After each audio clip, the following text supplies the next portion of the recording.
Greetings. Father Mark signing on, continuing the course on medieval church history. Picking up where we left off, we began a new unit on the 10th century AD, the 900s. We left off last time with both Pope John IX as well as the Lombard Emperor Lambert of Spoleto dead by assassination. The city of Rome erupted into urban violence, which by this point in history was characteristic. It therefore took 6 months for an election to even be held. But at length, in June of the year 900, beginning the new century, the Roman clergy seized the initiative. They elected a priest of Rome with a long record of service, who was also a younger son of an aristocratic family. The man they chose as the 117th Pope reigned for 2 years and 2 months under the title Pope Benedict IV. The new pope soon realized that there was nothing like the kind of resources which would have been needed to raise his own fighting force to survive.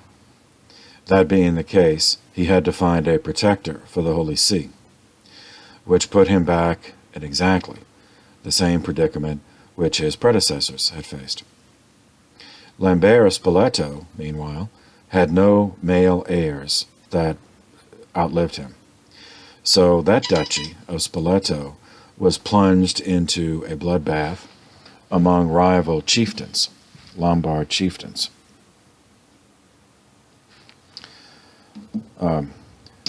Which left Pope Benedict IV with 2 choices.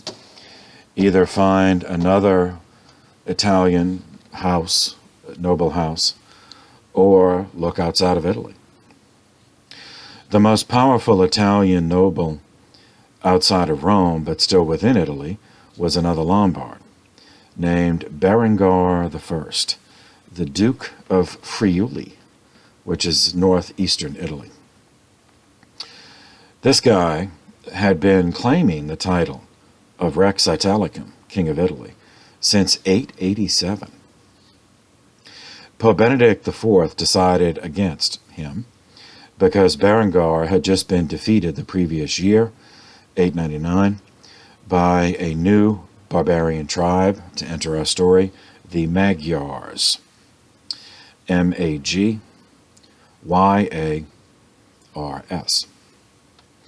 In 895, the Magyars began moving from central Russia into the Carpathian region of Eastern Europe. They would eventually cross the Danube and settle in what the ancient Romans called Pannonia. Because they were distant relatives of the Huns, ethnically, linguistically, the region would later be called Hungary. That's Hun, H-U-N-G-A-R-Y. The Magyars had a warrior ethos, just like the Huns. They rented their services periodically as mercenaries. It was a rival Lombard chieftain named Adalbert, the Duke of Tuscany, who hired them to invade Italy in order to defeat his rival, Duke Berengar of Friuli. So essentially, the Tuscan Lombard hired the Magyars as Federati to defeat his enemy, Berengar, because that strategy always achieves such stellar results. So Benedict IV looked outside of Italy for a protector for the Holy See. Excuse me. Sorry about that. And you seminarians, just know this to be true. If anyone ever says it will only take a minute, they're lying. And they know they're lying. You still have to do it because it's part of the job, but just know that they're lying, right? It will never take a minute, ever, ever, ever, ever. It never has, it never will. Right? Where were we? Pope Benedict IV then looked outside of Italy for a protector for the Holy See. He instinctively looked to the Carolingians for rescue, and what was left of that dynasty was a grandson, through his mother, of Louis II. That grandson was also named Louis. He bore the title King of Provence in southern France since 887. But in reality, he had no more power than any other French duke. In fact, less power than many. He didn't even have the old Merovingian Neustria, Austrasia, Aquitaine. So Provence is right here. So you see the port of Marseille, right there. And Provence is the Mediterranean. And so here's Monaco. So one end of Provence is Marseille, and the other end of Provence is Monaco. So Monaco is, even though is actually a country, an independent country, it's essentially a city-state, ruled by a crown prince. And there, you know, for $1 million, they will allow you to breathe their air. Actually go in their territory and breathe their air. This whole the country is essentially a casino. Monte Carlo, the casino. All right, and let's see.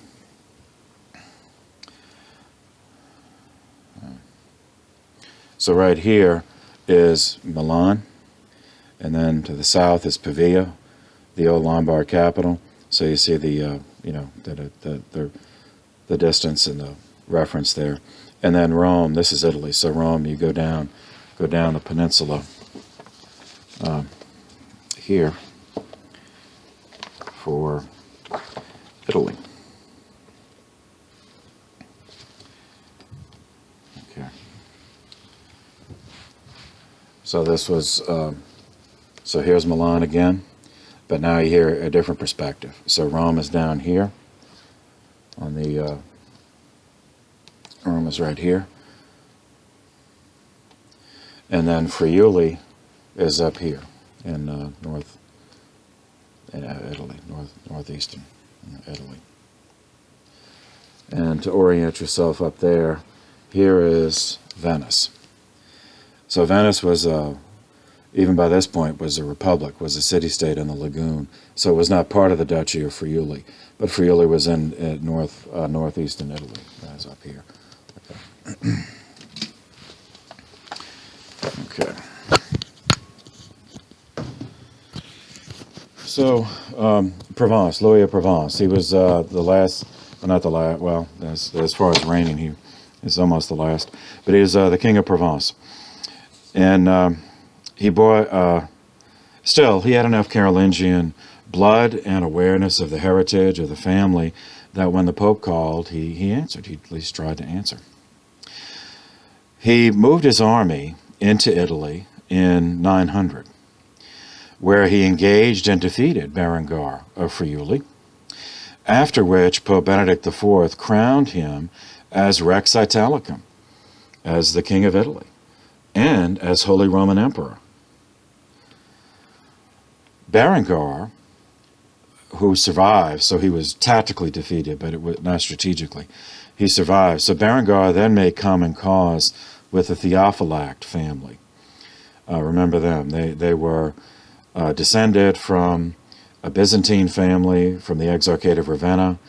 After that fell, they relocated. They formed marriage alliances with other Lombards in Tuscany, the Dukes of Tuscany. So the Theophylacts and the Tusculani were essentially related. They had a common ancestor, but as we'll see, they eventually split into two different houses. Berengar, at that point, made common cause with the Theophylacts. Through bribery, Berengar managed to have the new Holy Roman Emperor Louis kidnapped, blinded, and deposed in 902. He did survive the ordeal, the blinding, but spent the rest of his life back in Provence. dying in 928. So 16 years. He lived blind after this. The Pope, Benedict IV, was assassinated by agents of the Theophylacts in August of 903, after a reign of 2 years and 2 months. After the murder of Benedict IV, the Roman clergy elected a parish priest of Rome as Pope 118.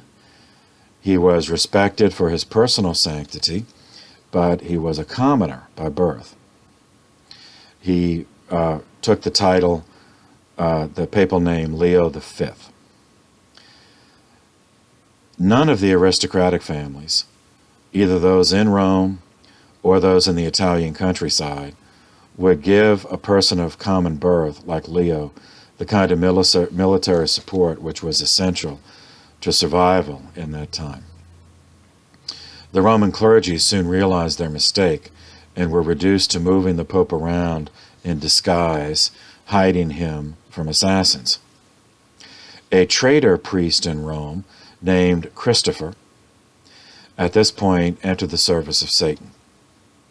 When it was his turn to hide the Pope for the night in the church of San Damaso, he and some of his friends kidnapped him and brought him to a secret place.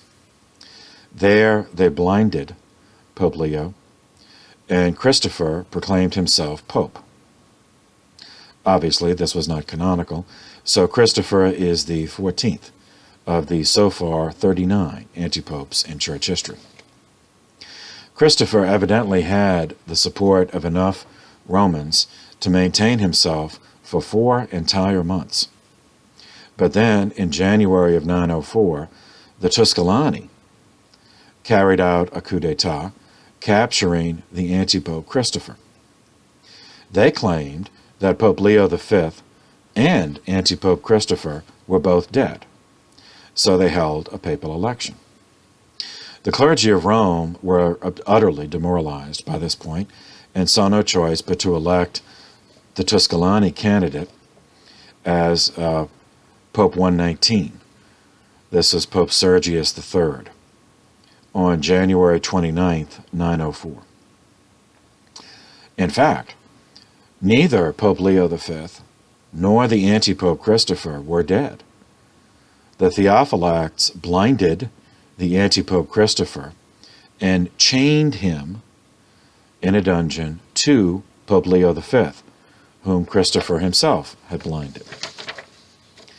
Pope Sergius III let them live this way for a few months, and then had them killed in 904.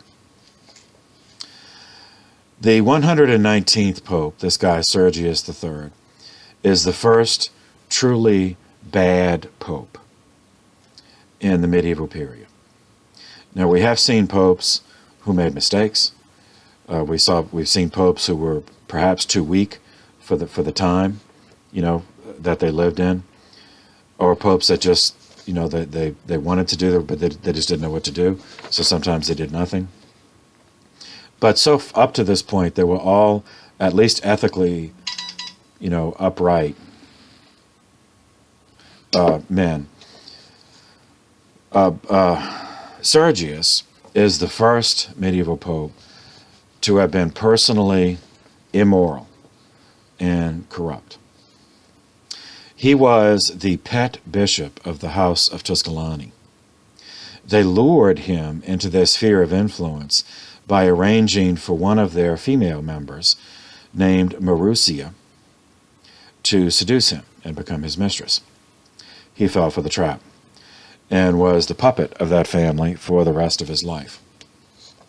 In liturgical history, Sergius III has the distinction of being the first pope depicted in art wearing the triregno, the triple crown, the triple tiara.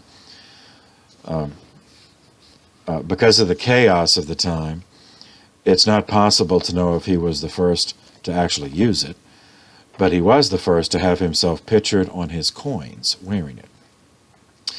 The three crowns have been given various interpretations over the centuries. Later in the Middle Ages, they came to be seen as representing the Pope's spiritual jurisdiction over the entire church as Vicar of Christ, his ecclesiastical jurisdiction over the clergy of the church, and his temporal sovereignty as essentially the monarch of the papal state.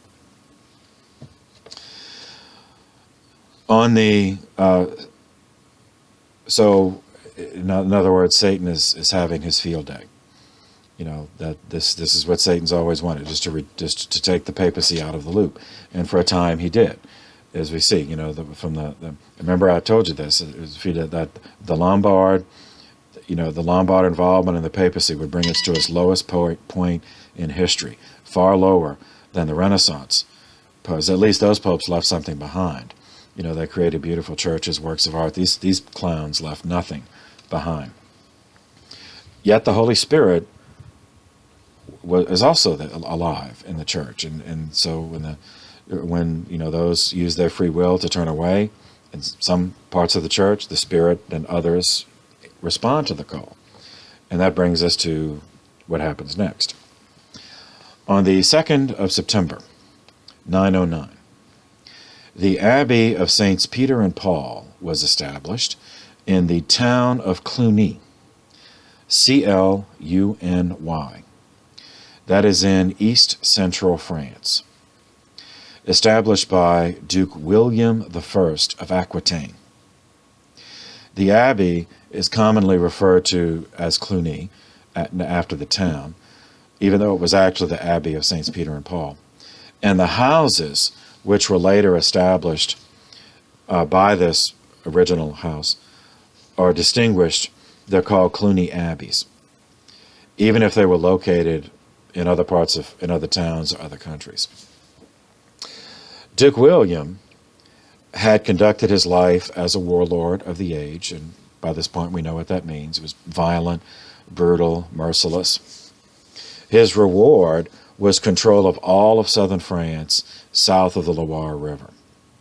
So by this point, this meant Aquitaine, Vasconia, which by this point is we could start calling Gascony, south of the Garonne River, the old Septimania, Provence, and Burgundy. So it's all. But as he saw the end of his life approaching, he began to fear eternity in hell because of some of the things he did in order to acquire all that.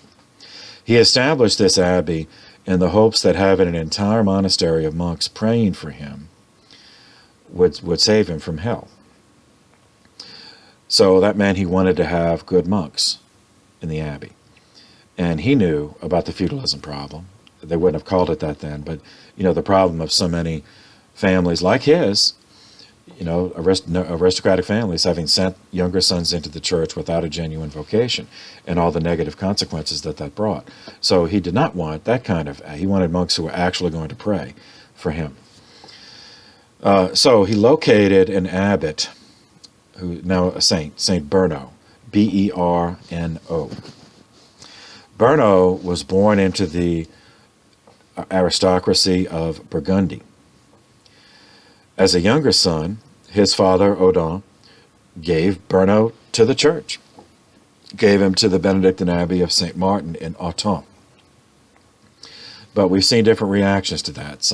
But in his case, Berno embraced it. I mean, he grew up in the church, but in his case, he embraced it. In 850, he received permission to reestablish a Benedictine community under the patronage of St. Peter in Baume, in eastern France, Baume. I say refound because it was on the site of an older monastery founded by St. Columbanus, which we covered earlier in the course. But that monastery was destroyed by the Muslims during their invasion of southern France, which culminated in the Battle of Tours in 732. And even though Pepin the Short-Haired, driven the Muslims out of southern France, that monastery had never been reestablished. And nothing else was there either, as the region was depopulated by all the wars and disease and everything we've talked about. So he wanted to do it, and he got permission to do that. So some of the monks from from the abbey in Autun went with him. It was usually 12 that they would go and establish a new house. The monks he brought with him also had made copies of 100 books from their abbey in Autun to form the nucleus of a new library in Baum. As the spiritual father of this new house, Bernau's governance focused on prayer, silence, and solitude. His reputation grew. As such, that Duke William heard of him and sought him out to be abbot of yet another of his new monastery that he wanted at Cluny. And he wanted a monastery that would faithfully adhere to St. Benedict's regula, to Benedict's rule. So Bernau agreed once he was convinced of William's sincerity. He served as the founding abbot of Cluny from 909 until he retired in 925. Retired as abbot, not retired as a monk. He just stayed in the abbey as a monk until he died 2 years later on the 13th of January, 927. And that is his feast day, Bernau's feast day, January 13th.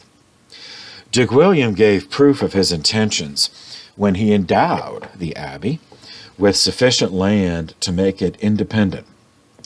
And he stipulated in his will that neither his heir, who was his nephew, as all of William's sons and daughters, were killed in various wars. So his actual heir was his nephew, the guy who would become Duke of Aquitaine. But he stipulated that neither that heir, that nephew, nor any other relative in his extended family could ever interfere with the internal governance of the abbey. So the first part, the endowing it with land, that's just standard procedure for this time in a money-poor economy. And that was part of the feudalism problem. But it was a problem only if those endowing the abbey with the land wanted to continue controlling the land. So they would send a younger son in there, make him an abbot, and then the land would still be used for their benefit. So that's why William stipulated that. He was endowing, because that was the only way to support it in a money-poor economy, was with land, but stipulating that no one could interfere. So he was giving him independence, which is something which is unique in the in the feudalism. And that was honored. The independence which Duke William gave Cluny was honored, and that was essential for what it became. This mother abbey at Cluny became the center for a reform movement, the first international reform movement in church history. This movement succeeded in revitalizing the church in, moving from this period, the 9th and 10th century, that we've been in, that really, the darkest, sometimes the whole Middle Ages is called the Dark Ages. That's really not accurate. But this time we've been covering in the last session, and this one could merit that. So that the Cluny reform was so successful, it transitioned the medieval period out of that dark period into the High Middle Ages, with the Gothic architecture, the universities, what's more familiar about Aquinas, Bonaventure, what's more familiar about the Middle Ages. And we'll get to that in due course. For now, here is the exact wording of the charter, the foundation charter of Cluny, dated the 11th of September in the year 910. This is William writing. Quote, "To all right thinkers, it is clear that the providence of God has so provided for certain rich men that by means of their transitory possessions, if they use them well, they may be able to merit everlasting rewards. As to which thing, indeed, the divine word, showing it to be possible, and altogether advising it, says, the riches of a man are the redemption of his soul. I, William, Count and Duke, by the grace of God, diligently pondering this, and desiring to provide for my own safety, while I am still able, have considered it advisable, nay, most necessary, that from the temporal goods which have been conferred upon me, I should give some little portion for the gain of my soul. I do this indeed in order that I, who have thus increased in wealth, may not perchance, at the last, be accused of having spent all in caring for my body, but rather may rejoice, when fate at last shall snatch all things away, in having reserved something for my soul. Which end, indeed, seems attainable by no more suitable means than that, following the precept of Christ, I will make his poor my friends, and making the act not a temporary, but a lasting one, I should support at my own expense a congregation of monks. And this is my trust, this is my hope, indeed, that although I myself am unable to despise all things, nevertheless, by receiving despisers of this world, whom I believe to be righteous, I may receive the reward of the righteous. Therefore be it known to all who live in the unity of the faith, and who await the mercy of Christ, and to those who shall succeed them, and who shall continue to exist until the end of the world, that, for the love of God and for our Savior Jesus Christ, I hand over from my own rule to the holy apostles Peter, namely, and Paul, the possessions over which I hold sway, in the town of Cluny, namely, with the court and demesne manor, and the church, in honor of St. Mary, the Mother of God, and of St. Peter, the Prince of the Apostles, together with all the things pertaining to it, the villas, indeed, the chapels, the serfs of both sexes, the vines, the fields, the meadows, the woods, the waters, and their outlets, the mills, the incomes and revenues, what is cultivated and what is not, all in their entirety. Which things are situated in or about the county of Macon, each one surrounded by its own bounds. I give, moreover, all these things to the aforesaid apostles, I, William, and my wife, Ingelberga, first for the love of God, then for the soul. Of my Lord King Odo, or my father and mother, for myself and my wife, for the salvation of our souls and bodies, and not least for that of Ava, who left me these things in her will, for the souls of our brothers and sisters and nephews, and of all our relatives of both sexes, for our faithful ones who adhere to our service, for the advancement also and the integrity of the Catholic religion. Finally, since all of us Christians are held together by one bond of love and faith, let this donation be for all, for the Orthodox, namely, of past, present, or future times. I give these things, moreover, with the understanding that in Cluny, a regular monastery shall be constructed in honor of the holy apostles Peter and Paul, and that there the monks shall congregate and live according to the rule of St. Benedict, and that they shall possess, hold, have, and order these same things unto the end of time. In such ways, however, that the venerable house of prayer, which is there, shall be faithfully frequented with vows and supplications, and the celestial converse shall be sought and striven after with all desire and with the deepest ardor, and also that there shall be sedulously directed to God prayers, beseechings, and exhortations, for me as well as for all, according to the order in which mention has been made of them above. That's when he listed all of his relatives. And let the monks themselves, together with all the aforesaid possessions, be under the power and dominion of the abbot Berno, who, as long as he shall live, shall preside over them regularly, according to his knowledge and ability. But after his death, those same monks shall have power and permission to elect anyone of their order whom they please as abbot and rector, following the will of God and the rule promulgated by St. Benedict, in such ways that neither by the intervention of our own or any other power may they be impeded from making a purely canonical election. And that is huge. That is huge. That is what's the departure from the feudalism problem. Is that, he's not saying that when Berno died, either he or his heir would then pick the abbot. He's granting that to the monks, which is how Benedict, That's what the rule says. But normally, even with the feudalism, when they'd endow an abbey or a convent, the family who endowed would still want to interfere. So this is what is so huge. That's why I'm reading this whole charter. So the other wording is not unusual about when things are given to the church, but that is what really stands out and makes the rest real, not just verbiage. Every 5 years, moreover, the aforesaid monks shall pay to the church of the apostles at Rome 10 shillings to supply them with lights, and they shall have the protection of those same apostles and the defense of the Roman pontiff. And those monks may, with their whole heart and soul, according to their ability and knowledge, build up the aforesaid place. Yet again, second huge thing, which is again dealing with the feudalism problem we saw all the way back when we covered Bede.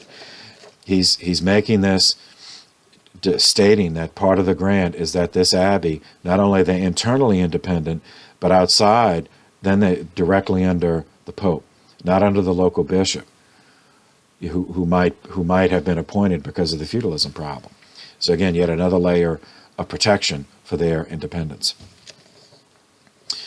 We will further that in our times and those of our successors, according as the opportunities and possibilities of that place shall allow, there shall daily, with the greatest zeal, be performed their works of mercy toward the poor, the needy, strangers, and pilgrims. It has pleased us also to insert in this document that from this day those same monks there congregated shall be subject neither to our yoke, nor to that of our relatives, nor to the sway of royal might, nor to that of any earthly power. And through God and all his saints, and by the awful day of judgment, I warn and abjure that no one of the secular princes, no count, no bishop whatsoever, not the pontiff of the aforesaid Roman see, shall invade the property of these servants of God, or alienate it, or diminish it, or exchange it, or give it as a benefice to anyone, or constitute any prelate over them against their will. So again, another layer of protection. And that such an unhallowed act be more strictly prohibited to all rash and wicked men. I do abjure ye, O holy apostles and glorious princes of the world, Peter and Paul, and thee, O supreme pontiff, that through the canonical and apostolic authority which you receive from God, do not remove from participation in the Holy Church and in eternal life the robbers and invaders and alienators of these possessions, which I do give to thee with joyful heart and ready will. And be ye protectors and defenders of the aforementioned place of Cluny, and of the servants of God abiding there, and of all these possessions, on account of the clemency and mercy of the most holy Redeemer. If anyone, which heaven forbid, and which through the mercy of God and the protection of the holy apostles, whether he be a neighbor or a stranger, no matter what his condition or power, should, through any kind of wile, attempt to do any act of violence contrary to this deed of gift, which we have ordered to be drawn up for the love of Almighty God and for the reverence of the chief apostles Peter and Paul, first, let him incur the wrath of Almighty God, and let God remove him from the land of the living, and wipe out his name from the book of life. And let his portion be with those who said to the Lord God, Depart from us, and with Dathan and Abiram, whom the earth opening its jaws swallowed up, and hell absorbed while still alive. Let him incur everlasting damnation. And being made a companion of Judas, let him be kept thrust down with them in eternal tortures. And let it seem to human eyes that he passed through the present world with impunity. Let him experience in his own body the torments of future damnation, sharing the double disaster of Heliodorus and Antiochus, of whom one being coerced with a sharp blow scarcely escaped alive, and the other struck down by divine will, his members putrefying and swarming with vermin, perished most miserably. And let him be a partaker in with other sacrilegious persons who presume to plunder the treasure house of God. And let him, unless he be come to his senses, have as an enemy, and as one who will refuse him entrance into the blessed paradise, the keykeeper of the whole hierarchy of the church, and joined with the latter, St. Paul, both of whom, if he had wished, he might have had as holy mediators for him. But as far as the worldly law is concerned, he shall be required, the judicial power compelling him to pay 100 pounds of gold to those he has harmed, and his attempted attack, being frustrated, shall have no effect at all. But the validity of this deed of gift, endowed with all authority, shall always remain inviolate and unshakable, together with the stipulations subjoined. Done publicly in the city of Bourges, I, William, commanded this to be made and drawn up, and confirmed it with my own hand. All right, thusly is history made. Meanwhile, back in Italy, the Tuscolani formed a marriage alliance with the young heir of the duchies of Spoleto and Camerino. The family offered one of their young ladies in marriage to Duke Alberic of Spoleto. The young lady they offered was none other than Marussia, whom we've already met. Pope Sergius III objected to this arrangement for two reasons. First, Marussia was his mistress, and he evidently was not disposed to give her up. Second, he was afraid that if the Tuscolani and these Spoletans joined forces, that they would decide to partition the papal state out of existence, which has been the threat since the Lombards were still an independent kingdom. So remember the vulnerabilities of geography here. Okay.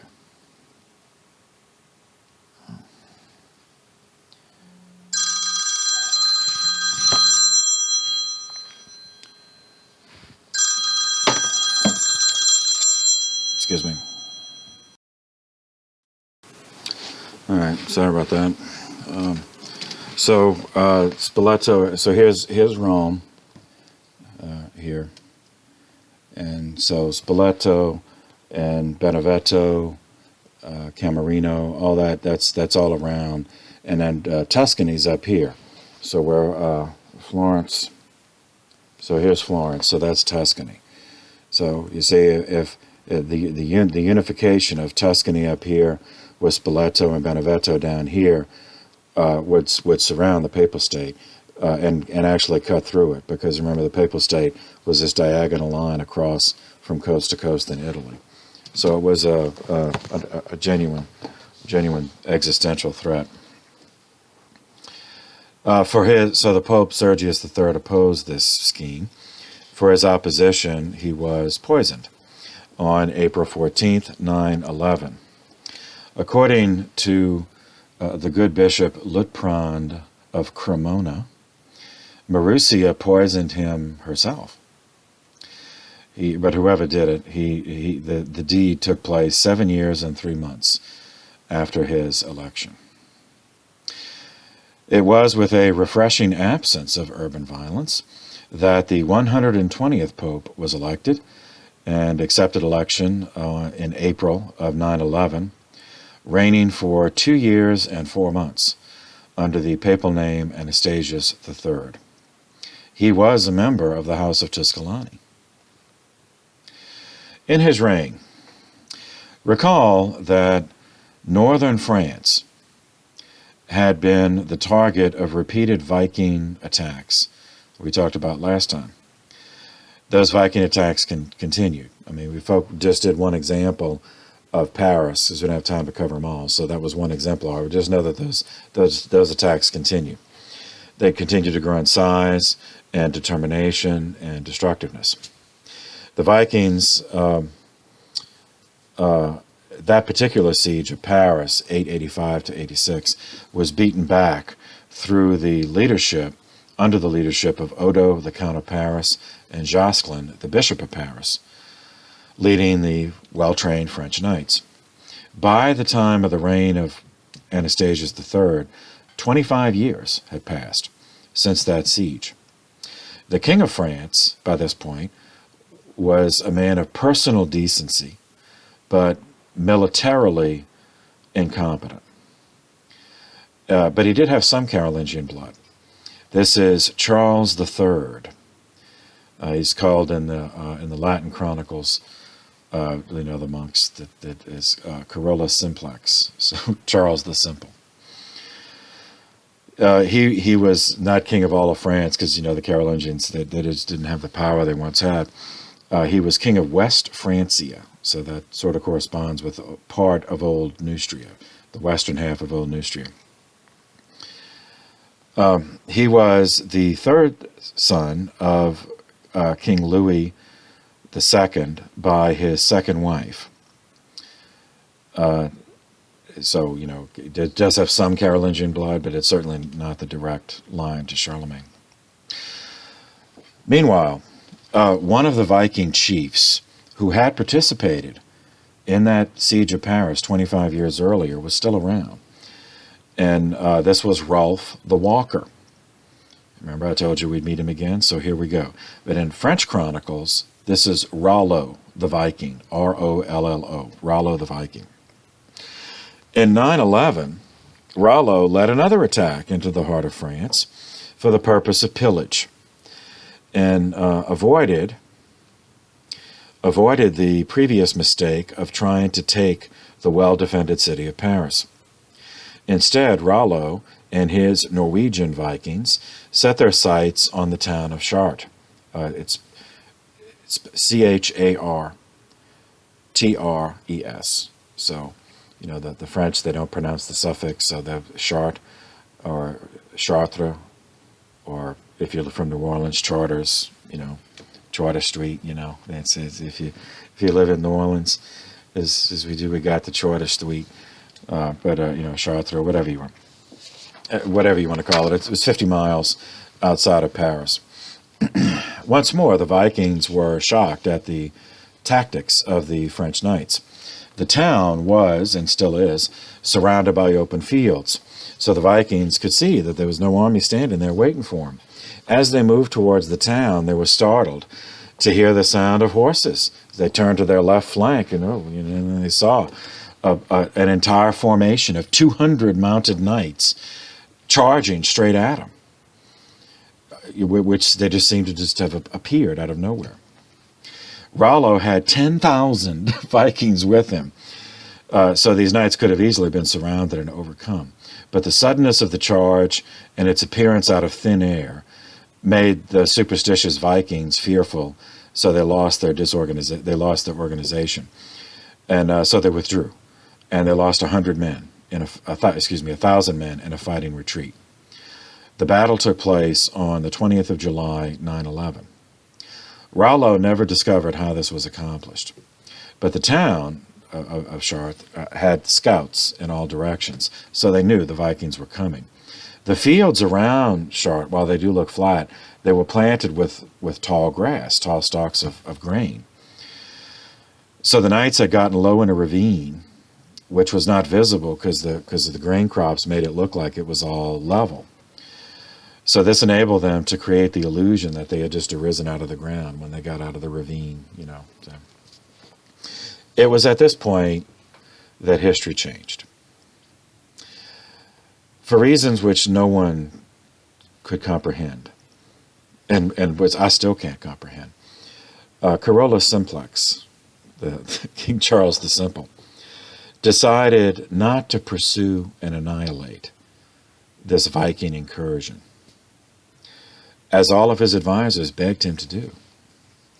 Instead, he offered a peace treaty to Rollo. This is the Treaty of St. Clair, creating the Duchy of Normandy with its capital at Rouen. In return for this, giving them, creating the duchy and giving it to Rollo and the Vikings, the Vikings would then pledge to defend it, and also to be vassals to the king, to be his bonum, be part of his latver, the land defense. So to be his vassals who would answer his call to fight if necessary. So does this sound familiar? So giving land to these, hiring outsiders, with an obvious proven criminal ethos to fight for you, and inviting them into your country. So this is the Federati again. They did it again. Because it has such a stellar record, and they even sealed it with a marriage alliance. Simplex gave his daughter Gisela in marriage to this guy Rollo. But Rollo was a pagan at this point, so now he agreed to baptism in order to marry Gisela. But that's so her life. The terms. Rollo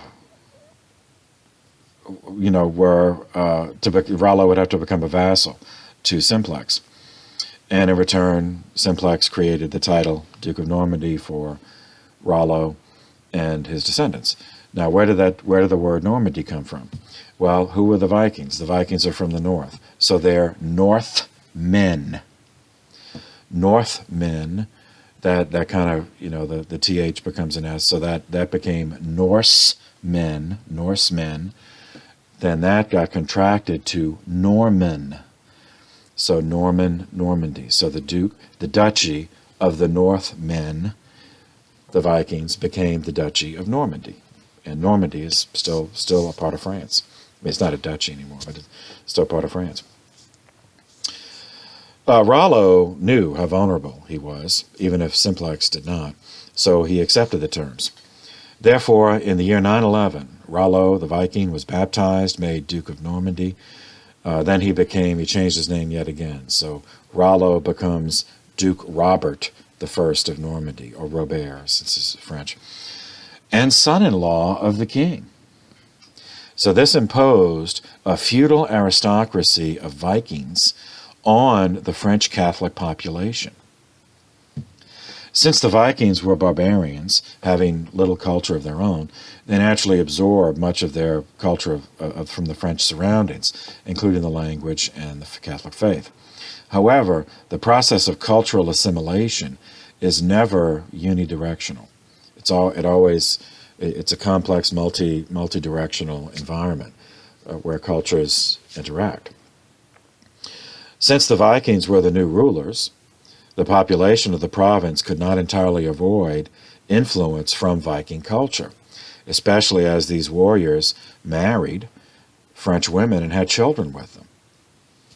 The result was something new and something quite fearsome that is going to change medieval history a few times. The result was French Norman knights, which synthesized the discipline and the tactical training of the French knights we've already met, but united that with the predatory warrior criminal ethos of the Vikings. With this now is the first warping of medieval knighthood. Norman knights conquered England under William the Conqueror in 1066. They conquered Naples and Sicily under Robert Guiscard, and they were responsible for many of the atrocities committed against innocent civilians during the Crusades. So here is an account of the deed. This is from the Chronicle of Saint-Denis, based on which was kept at this point in their history by monks Dudo, D-U-D-O, and the monk William of Monk Guillaume. So here's the account. Quote, "The king," this is Simplex, "the king had at first wished to give Rollo the province of Flanders. but the Norman rejected it as being too marshy. So, giving it to you for free, but no, it is. I don't want it. It's not good enough. Rollo refused to kiss the foot of Charles, it's Simplex, when he received from him the Duchy of Normandy. He who receives such a gift, said the bishop to him, ought to kiss the foot of the king. That was part of the, at this point, that was part of the fealty, the ceremony of vassalage. Never, replied he, will I bend the knee to anyone or kiss anybody's foot. Nevertheless, impelled by the entreaties of the Franks, he ordered one of his warriors to perform the act in his stead. This man seized the foot of the king and lifted it to his lips, kissing it without bending, and so causing the king to tumble over backwards. At that, there was a loud burst of laughter and a great commotion in the crowd of onlookers. King Charles, Robert, Duke of the Franks, the counts and magnates, and the bishops and abbots bound themselves by the oath of the Catholic faith to Rollo, swearing by their lives and their bodies and by their honor of all the kingdom, that he might hold the land and transmit it to his heirs from generation to generation throughout all time to come. When these things had been performed, the king returned in good spirits into his dominion, and Rollo with Duke Robert set out for Rouen. In the year of our Lord 912, Rollo was baptized in holy water in the name of the Sacred Trinity by Franco, Archbishop of Rouen. Rollo devotedly honored God and his holy church with gifts. The pagans, that's the Vikings, seeing that their chieftain had become a Christian, abandoned their idols and received the name of Christ, and with one accord desired to be baptized. Meanwhile, the Norman duke made ready for a splendid wedding and married the daughter of the king, Gisela, according to the Christian rites. Rollo gave assurance of security to all those who wished to dwell in his country. The land he divided among his followers, and, as it had been a long time unused, he improved it by the construction of new buildings. It was peopled by the Norman warriors and by immigrants from outside regions. The Duke established for his subjects certain inviolable rights and laws, confirmed and published by the will of the leading men, and he compelled all his people to live peaceably together. He rebuilt the churches, which had been entirely ruined. He restored the temples, which had been destroyed by the ravages of the pagans, which means his own people. The Vikings are the pagans in this case. You know. He repaired and added to the walls and fortifications of the cities. He subdued the Britons. That's Brittany, which is an adjacent, later duchy, adjacent to Normandy, who rebelled against him, and with the provisions obtained from them, he supplied all the country that had been granted to him. So stay tuned. We will meet the Normans again. Meanwhile, back in Rome, Pope Anastasius III was assassinated in August of 913 by persons unknown, after a reign of 2 years and 4 months. Berengar, remember him? The Duke of Friuli, still claiming to be Rex Italicum, still claiming to be the King of Italy, then supported a priest named Lando of Sabina, that's northeast of Rome, supported him as the next pope. It was Berengar's intention to have this pet pope crown him officially as Rex Italicum, King of Italy, and Holy Roman Emperor. And he was elected. The Roman clergy elected him. Excuse me. Sorry about that. So, Lando was actually elected Pope 121 in August of 913. He survived for 6 months and 11 days until being assassinated by the Theophylact family in March of 914. Pope Lando is the last pope to take a name which had not previously been used until Pope John Paul I in 1978. And of course, no one else took the name Lando. So Lando is the only pope of that name, and he is the last pope to take a name that nobody else had used until 1978. He was assassinated in March of 914. The same month, before a new pope could be elected, the Saracen pirates made a raid on Italy, again, establishing a base, this time at the mouth of the Garigliano River in Italy. Significant because that was, at the time, the southern border of the Papal States. The river was. The new pope elected, Pope 122, taking the name John X, had previously served as Archbishop of Ravenna for 9 years, from 905 until his election in 914. He had a history of leading successful attacks against Saracen pirates in the Adriatic when he was Archbishop of Ravenna. He was related to the Theophylact family. And so in April of 914, he was elected. He reigned for 14 years and 1 month under the title John X. He immediately assembled a coalition of Italian cities, creating both a land force and a flotilla of ships, which he personally led against the Saracens. The Pope won 3 battles on land, pressing the Saracens further back so that their back was to the Garigliano River. In June of 915, the Christian forces then laid siege to that city and broke through the walls. All of the Saracens not killed in battle were executed. John X built on this momentum in a daring move to bring peace to Italy. The deal he worked out was that Berengar of Friuli would no longer claim to be Rex Italicum, King of Italy. The Pope would instead crown Berengar as Holy Roman Emperor. That position had been vacant for 13 years since Louis of Provence had been blinded and deposed in 902. In return, Berengar would recognize and confirm Duke Alberic of Spoleto and Camerino as Duke of in his possessions of Spoleto and Camerino. So that would secure the Theophylact family, to whom Alberic was related by marriage. And the senior couple of the Theophylact family, that's Alberic and Marussia, remember her, the former mistress of Pope Sergius III, and assassin of Sergius III. So those two would be given the title Patrician and Senator of Rome, even though the Senate was no longer functioning. It was still a title of honor that people coveted. So this deal was so successful that it did in fact keep the peace and enable John X to live as long as he did.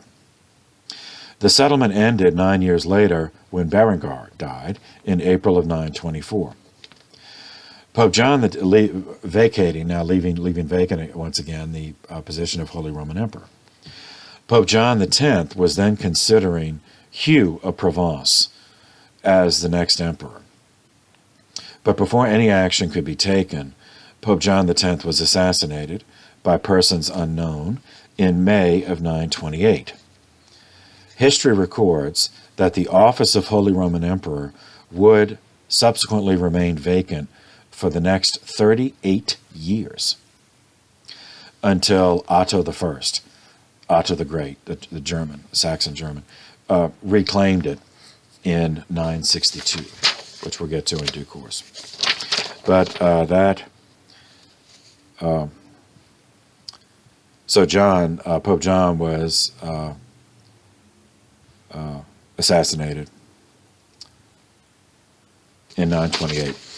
During his reign, a council, a synod, a local synod occurred, but it's called a council of Koblenz, Koblenz. That's a German city on the banks of the Rhine and of the Moselle rivers where they come together. This synod is of historic importance. It's often overlooked because the 10th century is often just skipped over. in history classes as a time of universal degradation. And because it's the period before and the period after are so much more interesting. But Canon 7 of this council should always be remembered, as this was a historic achievement for the Church. Canon 7. Also the question was put, what should be done concerning him who leads away a Christian man and then sells him, meaning enslaves, sell him into slavery. And the reply of all was that he should be guilty of homicide. So this is historic. So now in church law, and we already talked about in the medieval period the entwining of church and state. So this is going to affect secular law also. To enslave someone is now considered a capital crime. So it's outlawed, essentially. Slavery is outlawed. This is an achievement. We had done it under the Roman Empire when we converted them. Then slavery was reintroduced by the barbarians who came in, the pagans who came in. And so now we do it again. We converted the successor kingdoms, and some of those rose and fall, but we still, stayed. So now slavery is outlawed in Christendom. And it would not return until the early modern period when the Americas are discovered. But that's for a future course. Pope 123. Amenable to the Theophylacts was Pope Leo VI. But he was so sickly that he died 7 months after his election. He reigned from May to December of 928.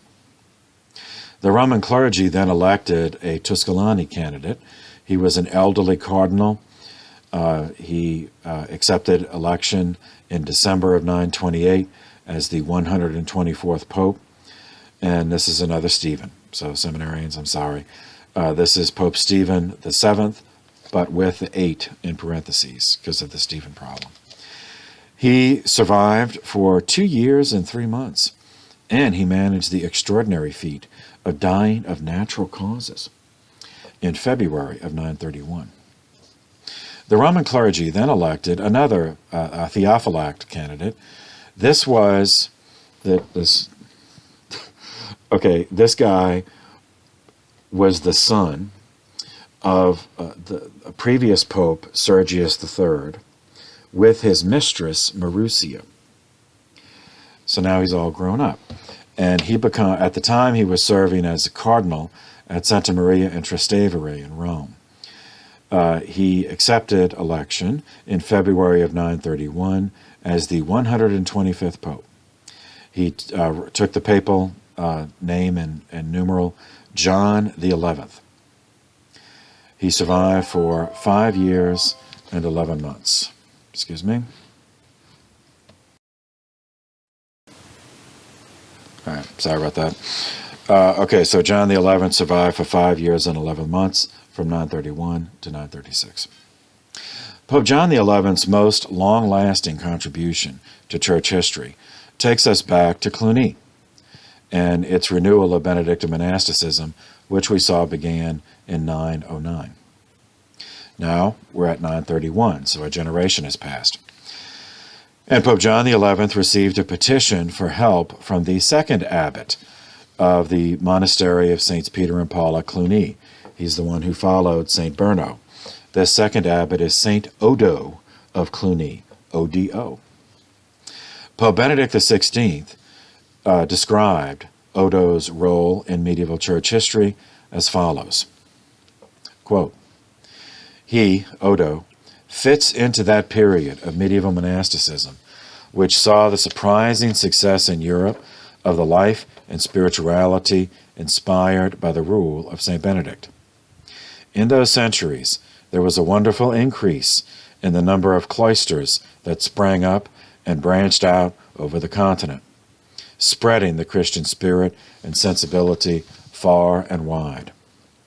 St. Odo takes us back in particular to Cluny, one of the most illustrious and famous monasteries in the Middle Ages, that still today reveals to us, through its majestic ruins, the signs of a past rendered glorious by intense dedication to asceticism, study, and in a special way to divine worship, endowed with decorum and beauty. Odo was the second abbot of Cluny. He was born in about 880 on the boundary between the Maine and the Touraine regions of France.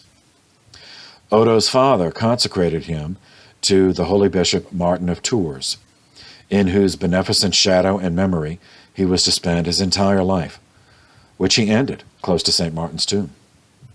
His choice of religious consecration was preceded by the inner experience of a special moment of grace, of which he himself spoke to another monk, John the Italian, who later became his biographer. Odo was still an adolescent, about 16 years old, when one Christmas Eve he felt this prayer to the Virgin rise spontaneously to his lips, quote, "My Lady, Mother of Mercy, who on this night gave birth to the Savior, pray for me. May your glorious and unique experience of childbirth, O most devout Mother, be my refuge." The name, Mother of Mercy, with which young Odo then invoked the Virgin, was to be the title by which he always subsequently liked to address Mary. He also called her the one hope of the world, thanks to whom the gates of heaven were open to us. At that time, Odo chanced to come across the rule of St. Benedict, and to comment on it, quote, "bearing, while not yet a monk, the light yoke of monks." In one of his sermons, Odo was to celebrate Benedict as, quote, "the lamp that shines in the dark period of life," and to describe him as a teacher of spiritual discipline. He was to point out with affection that Christian piety, quote, "with the liveliest gentleness commemorates him in the knowledge that God raised him among the supreme and elect fathers of Holy Church." Fascinated by the Benedictine ideal, Odo left Tours and entered the Benedictine abbey of Baum as a monk. He later moved to Cluny, of which in 927 he became abbot. So I'll interject there. Baum was the abbey refounded by St. Berno. So Odo was first a spiritual son of Berno at Baum, and then followed him when Berno established the new abbey at Cluny. He later moved to Cluny, of which in 927 he became abbot. From that center of spiritual life, he was able to exercise a vast influence over the monasteries of the continent. Various monasteries or cenobiums were able to benefit from his guidance and reform, including that of St. Paul outside the walls, which is in Rome. More than once, Odo visited Rome, and he even went as far as Subiaco, Monte Cassino, and Salerno. He actually fell ill in Rome in the summer of 942. Feeling that he was nearing his end, he was determined and made every effort to return to St. Martin in Tours, where he died, in the octave of the Saints' Feast on the 18th of November, 942. His biographer, stressing the virtue of patience that Odo possessed, gives a long list of his other virtues that include contempt of the world, zeal for souls, commitment to peace in the churches. Abbot Odo's great aspirations were concord between kings and princes, observance of the commandments, attention to the poor, correction of youth, and respect for the elderly. He loved the cell, the monastic cell. That's just the room where each monk lived. He has his own room. He loved his room, in which he dwelled, removed from the eyes of all, eager to please God alone. However, he did not fail also to exercise. He did not fail also to exercise a superabundant source, the ministry of the Word, and to set an example, regretting the immense wretchedness of this world. In a single monk, his biographer commented, were combined the different virtues that exist, which are found to be few and far between in other monasteries. Jesus, in his goodness, drawing on the various gardens of monks, in a small space, created a paradise in order to water the hearts of the faithful from its fountains. In a passage from a sermon in honor of Mary Magdalene, the abbot of Cluny reveals to us how he conceived of monastic life. Quote, Mary Magdalene, who seated at the Lord's feet, listened attentively to his words, is the symbol of the sweetness of contemplative life. The more its savor is tasted, the more it induces the mind to be detached from visible things and the tumult of the world's preoccupations. Odo strengthened and developed this conception in his other writings. From them transpire his love for interiority, a vision of the world as a brittle, precarious reality from which to uproot oneself, a constant inclination to detachment from things felt to be sources of anxiety, an acute sensitivity to the presence of evil in the various types of people, and a deep eschatological aspiration. Eschatology refers to the end time, like the second coming of Christ. This vision of the world may appear rather distant from our own, yet Odo's conception of it, his perception of the fragility of the world, values an inner life that is open to the other, to the love of one's neighbor, and in this very way transforms life and opens the world to God's light. The devotion to the body and blood of Christ, which Odo, in the face of widespread neglect of them, which he himself deeply deplored, always cultivated with conviction, deserves special mention. Odo was, in fact, firmly convinced of the real presence, under the Eucharistic species, of the body and blood of the Lord, by virtue of the conversion of the substance of the bread and of the wine. He wrote, quote, God, creator of all things, took the bread, saying that this was his body, and that he would offer it for the world. And he distributed the wine, calling it his blood. Now it is a law of nature that the change should come about in accordance with the Creator's command. And thus nature immediately changes its usual condition. The bread instantly becomes the flesh, the wine becomes the blood. At the Lord's order, the substance changes. Unfortunately, as our abbot noted, this sacrosanct mystery of the Lord's body, in whom the whole salvation of the world consists, was celebrated carelessly. Priests, he warned, who approach the altar unworthily, stain the bread, that is the body of Christ. Only those who are spiritually united to Christ may worthily participate in his Eucharistic body. Should the contrary be the case, to eat his flesh and to drink his blood would not be beneficial, but rather a condemnation. All this invites us to believe the truth of the Lord's presence with new force and depth. The presence in our midst of the Creator, who gives himself into our hands and transforms us as he transforms the bread and wine, thus transforms the world.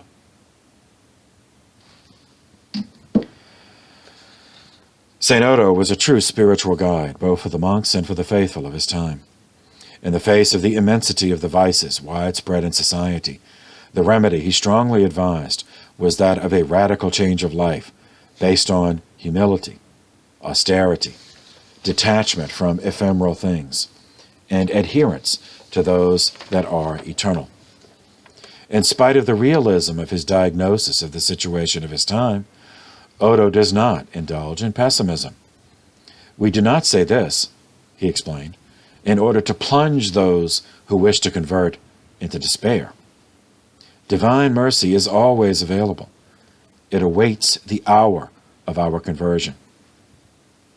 Sustained by this conviction, the abbot of Cluny used to like to pause to contemplate the mercy of God, the Savior, whom he described evocatively as a lover of men. He observed, Jesus took upon himself the scourging that would have been our due in order to save the creature he formed and loves. Here, a trait of the holy abbot appears that at first sight is almost hidden beneath the rigor of his austerity as a reformer: his deep, heartfelt kindness. He was austere, but above all, he was good, a man of great goodness, a goodness that comes from contact with the divine goodness. Thus Odo, his peers tell us, spread around him his overflowing joy. His biographer testified that he never heard such mellifluous words on human lips. His biographer also recorded that he was in the habit of asking children he met along the way to sing, and that he would then give them some small token, and he added, Abbot Odo's words were full of joy. His merriment instilled in our hearts deep joy. In this way, the energetic, yet at the same time lovable medieval abbot, enthusiastic about reform, with incisive action, nourished in his monks, as well as in the lay faithful of his time, the resolution to progress swiftly on the path of Christian perfection.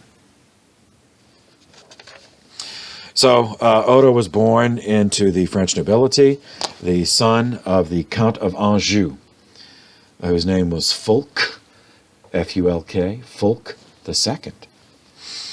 His father determined that he would be given to the church as a younger son, that's it. So Odo became a cleric attached to the cathedral church in Tours. There he read the rule of St. Benedict and was appalled at how different monastic life was in his own day from the ideals laid out by St. Benedict. He began searching for an authentic way of life, and then, as Benedict explained, he found St. Berno at Baum and then followed Berno to Cluny. When Berno died in 927, Odo was elected by the monks as second abbot of the original Cluny monastery.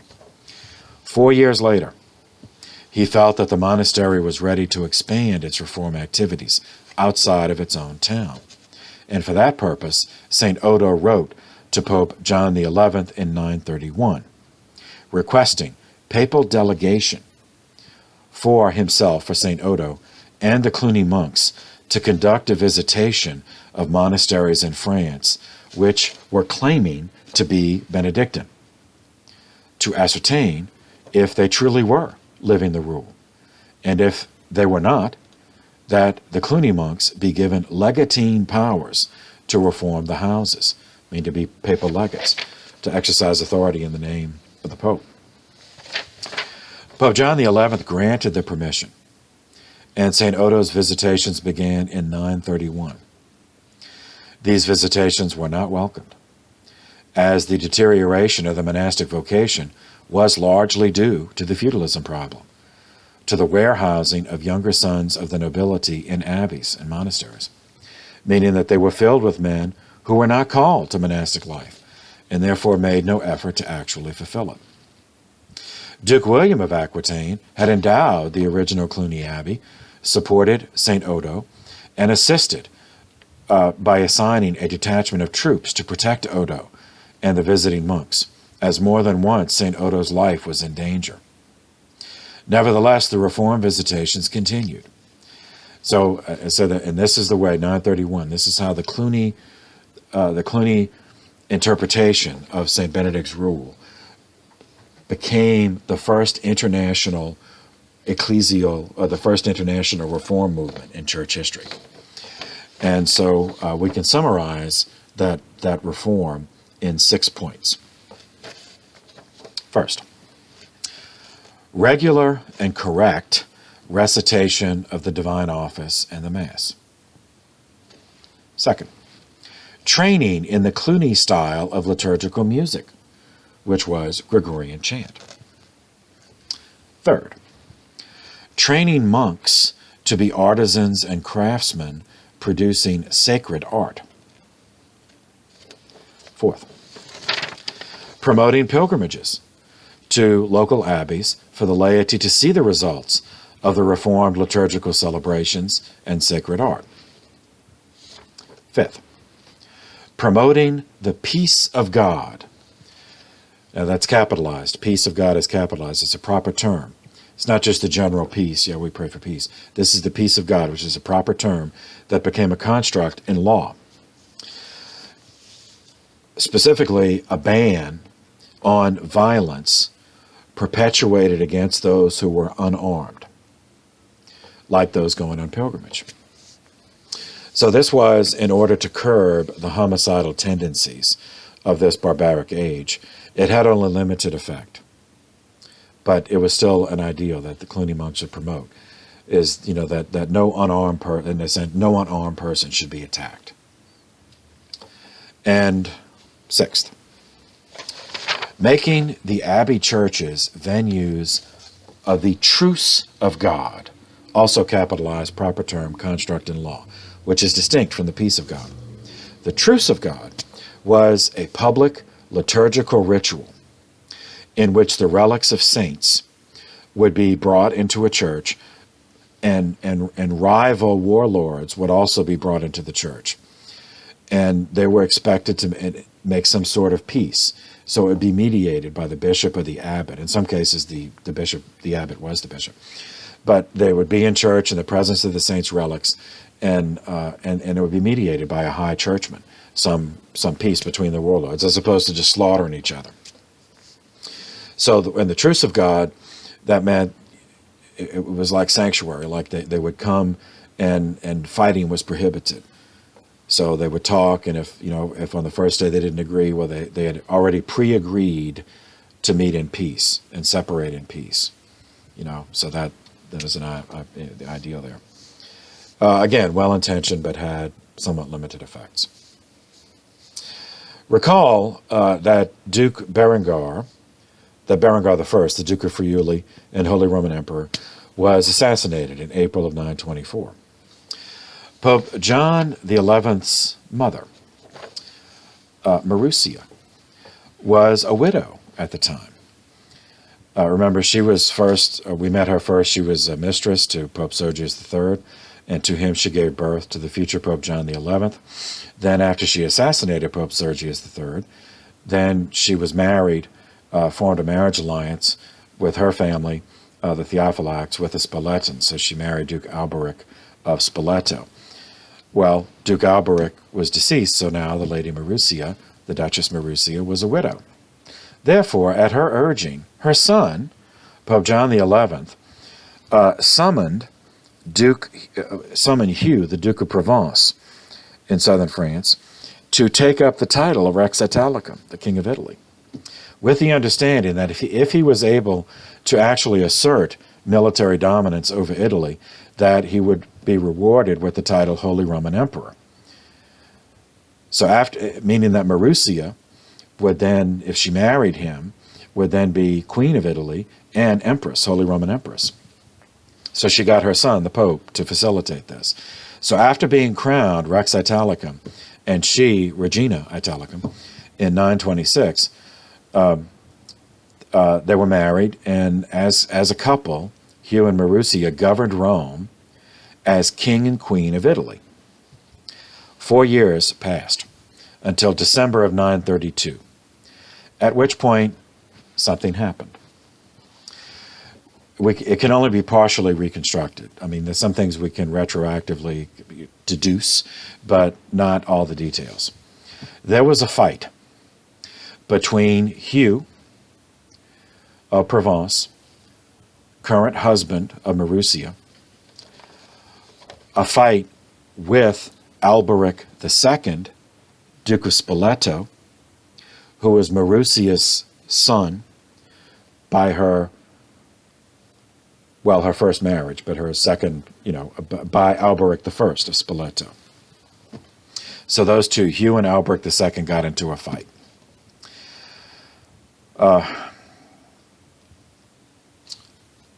In the ensuing fight, now by fight, this is the 10th century, so, fight doesn't just mean an argument. I mean, fight means swords. In the ensuing fighting, Hugh fled for his life back to Provence, leaving his wife, his queen, behind in Rome. Her son, Alberic II, then took over governance of Rome. The tree of pain has many branches.